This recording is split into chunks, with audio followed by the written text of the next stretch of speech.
ক্যাটরিনার রেশমি চুলের রহস্য ফাঁস, বিশেষ তেল বানিয়ে দেন শাশুড়ি। শুধু ভিকি নয়, ক্যাটরিনা নাকি তার শাশুড়ি মায়েরও খুব পছন্দের। ভিন্ন সংস্কৃতিতে বড় হয়েছেন অভিনেত্রী, কিন্তু ভিকির সঙ্গে বিয়ের পর একেবারে পাঞ্জাবি পরিবারের ঘরণী। ভিকির সঙ্গে শ্বশুর শাশুড়িকেও আপন করে নিয়েছেন তিনি।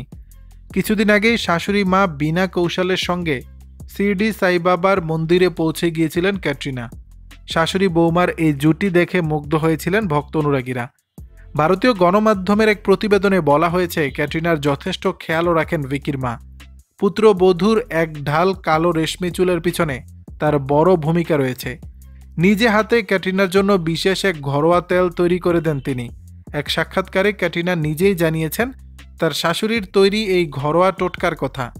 অভিনেত্রী বলেন, আমার শাশুড়ি মা একটা তেল তৈরি করে দেন। তেল, আমলকি, অ্যাভোকাডোর সঙ্গে আরও কিছু মিশিয়ে একটা তেল বানান।